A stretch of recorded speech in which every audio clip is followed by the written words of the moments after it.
The Swivel PRO30 is a 2-in-1 workbench with a solid 1/4-inch top, and as in all Swivel products, they open on a solid 1-inch shaft with no bearings, bushings, or slides. Simply a nylon spacer and a grease zerk in every drawer. The drawer opens all the way and reveals all the way to the back, and once again a grease zerk in the drawer. So what we will do today is we will be installing a set of dividers. The dividers come in a generic, fits all of the different boxes that we have, but in this case we actually have some dividers that are specific to the PRO30. Now the dividers come with letters and numbers.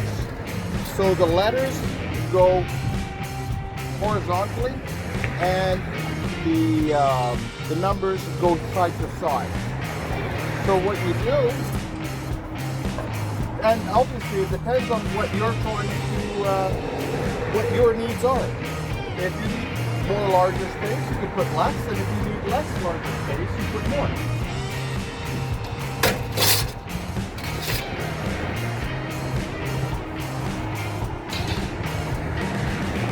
So they are interlocking with teeth.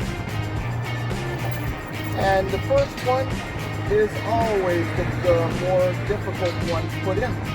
Because once the first one is in, Bob is your uncle. Alright, number 2. You can put them and create large spaces, small spaces. In this case, we're just going to create equal spaces. These units are actually designed to fit specifically the PRO30 and PRO60. Those two units have the same drawer size.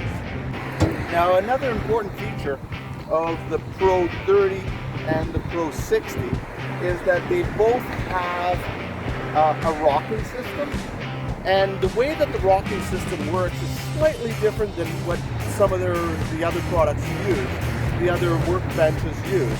Some of the other workbenches, what they do is they end up locking casters, and the caster will always be much closer into the product. So the way to have a workbench as solid as possible is to have the legs as far out. So we have adjustable legs, which is basically an 1 1/8" bolt, which you could raise or lower depending on how even your surfaces are. And right now it's in workbench mode, so the wheels are up. So as you can see, the wheels move freely. What you do is once you want to work, you want to move your workbench toolbox to a different site. What you do is you use the rocker to push down the wheels, and then it becomes a fully mobile unit. You move it around. You'll notice that the units have a rare earth magnet, so even if it's not locked, it's actually relatively closed. But if you're going to move over very rocky areas, I would recommend locking it. And then you move it to the site that you want. You can, with a solid 1/4" top, you can definitely mount a vise